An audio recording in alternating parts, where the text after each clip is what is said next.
Public art is a really interesting type of art, and it can be noticeable or not, which is really the cool dynamic thing about it. And it's important to ask yourself questions when you're looking at art in general, and very important when you're looking at art in public spaces.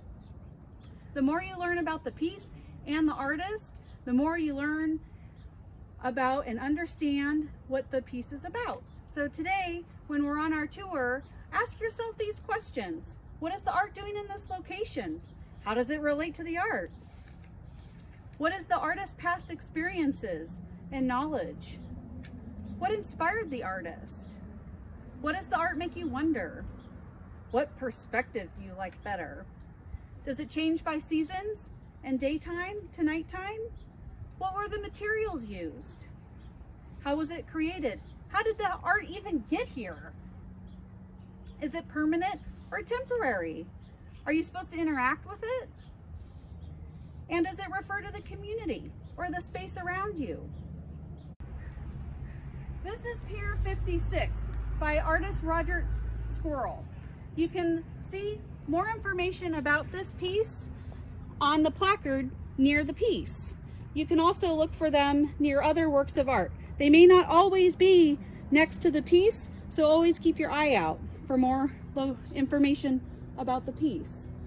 This is a new location located in the Florence Veterans Memorial Park, located east of Old Town Inn. It's a great opportunity to not only view this piece, but the environment behind it. As you can see, this is a really tall work of art that is reminiscent of pier pilings that are underwater. You can see representations of aquatic sea life, which also blends in with our amazing Siuslaw River. It is made from steel welded. You can give it a little knock and it makes a neat reverberation sound. The artist is interested in recycled materials, which is really a great way to use existing materials and to show the importance of working with the items that we have around us. If you come close to the work, you'll see that these organic shapes are reflective. So you can stick your face in there and see yourself. The artist is interested in aquatic life, and these are representations of barnacles that grow naturally in our environment here and all over the world. Hi, and we're now outside River Roasters, and we're looking at Glammy Salmon by Mark Brody. And this is a returning location, and it's once where Sitting Wave was, if you remember the last art tour, got a chance to walk downtown. That work was purchased by the city and is now at its new home in Exploding Whale Park.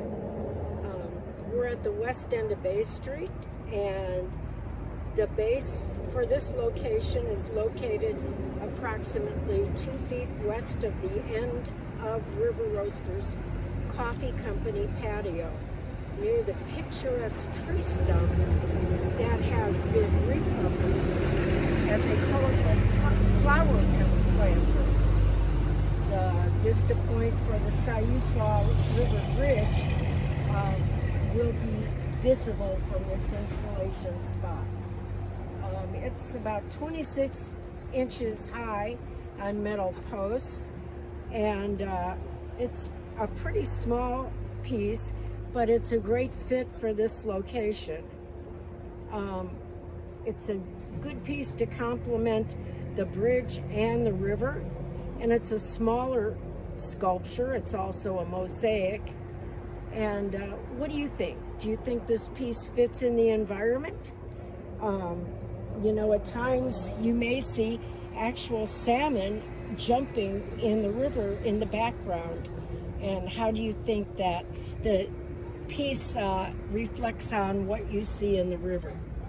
It's beautiful.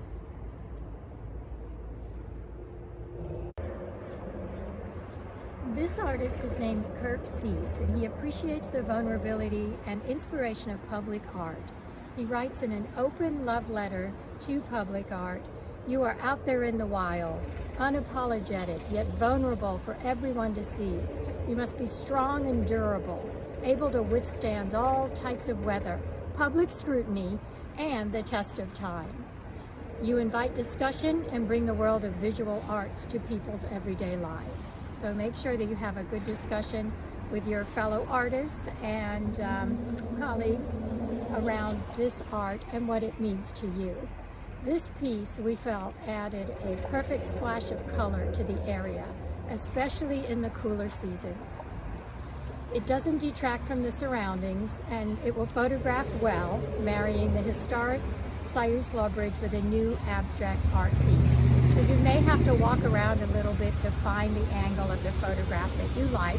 So you can use the pathways around the rain garden, as you may have done when the blue spires were here. That was our sculpture that was here the last time. So use the pathways, look around different angles. You might recognize different colors in different locations. And these are very unique panels because they mimic the iridescence of glass, but they're actually direct printed UV inks. And these inks are vibrant, they're color cured by UV light, so they won't fade in the sun and the rain. Kirk sees his first sculpture design after years of making rock climbing walls and running his own mural painting business, was this particular design. In his heart, he wanted to make something that was not based in reality, something that was unique, something that came from inside of himself or from another planet even. He named this Pluma Sculptura, or the feather.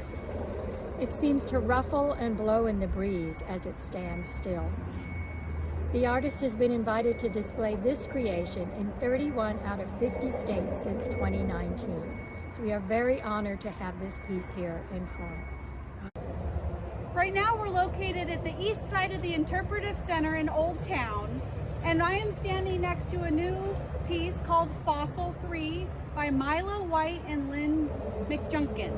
This piece is installed near the Waterfront Depot and to the west of Pluma.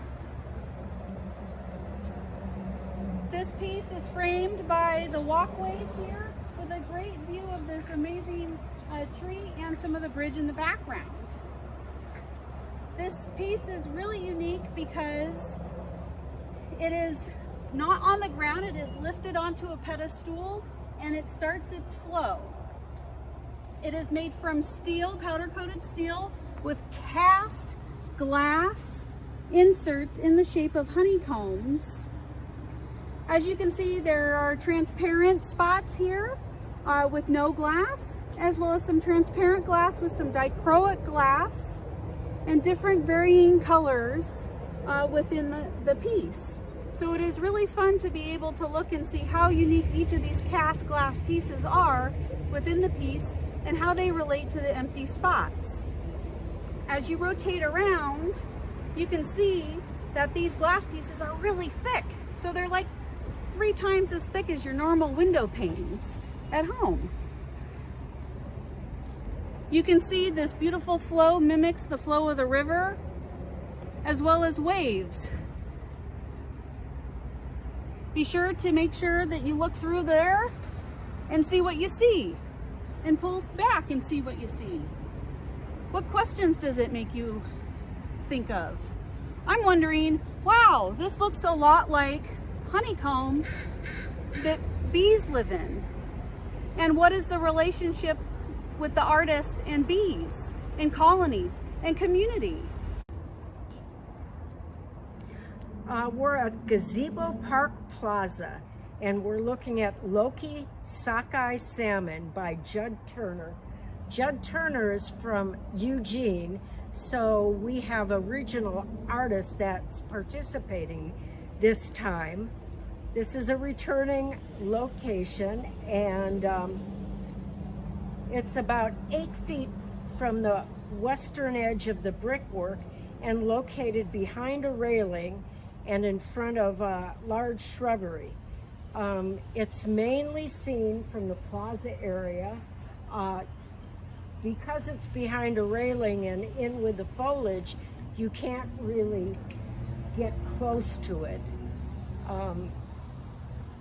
It's made of chrome, and the artist is using recycled chrome parts. So not only is he creating art, but he's also using recycling as a way to make his art. This is a new spot that the city has acquired to display art.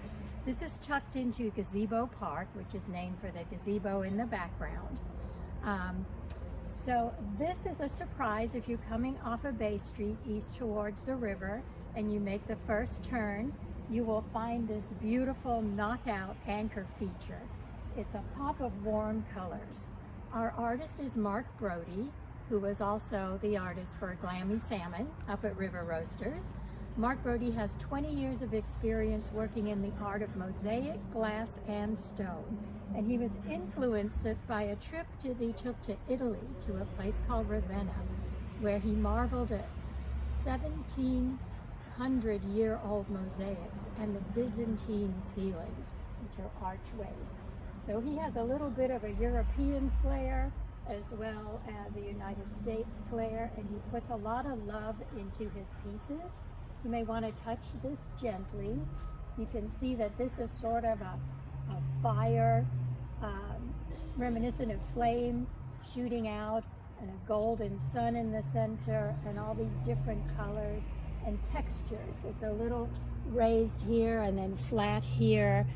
Some of the pieces you can see through a little bit of the glass, and some are more opaque where you can't see through. And today we've got the morning mist also adding to this. You'll also want to observe that the plaque is down here, so remember that you're going to look for plaques as you look at each piece, and you can zoom into the QR code for more information. The other thing I wanted to tell you about this piece is when you continue around the pathway on the other side, it looks like a whole different sculpture. So each side has something different for you. We're looking at Icosahedron by Kirksey's, who also did the Pluma that was located over by River Roasters and the bridge.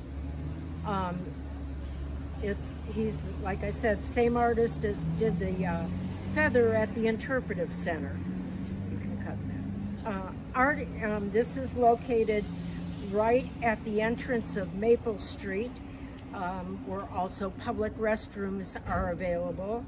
And you'll see a lot of crabbers and fishermen in this area, because this is also the public dock and a busy parking lot. The maple tree branches over the park area create a nest of a resting space for viewers.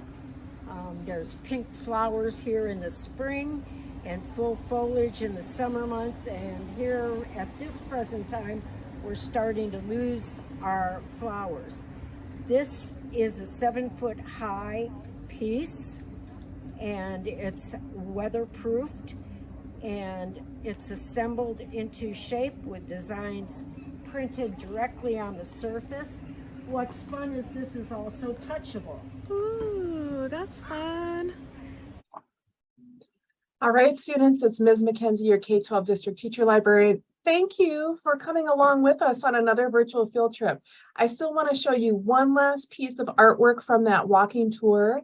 And also, I'm at the City of Florence's website, where you can find out all the information about Art Exposed, as well as the Public Arts Committee. So any information that you didn't capture from the video and the walking tour we just shared with you, this is the spot to check all the things out. Here are snapshots of all the pieces that we just visited. And the very final one is called Goddess, and it is so beautiful. It's a monochromatic sculptural piece. It's in the City of Florence Chamber of Commerce lawn, kind of right near homegrown. Super intricate piece, gorgeous. So thank you to Joe and all of the members of the Public Arts Committee. And stay tuned for more fabulous virtual field trips all around the community of Florence from the library. Bye.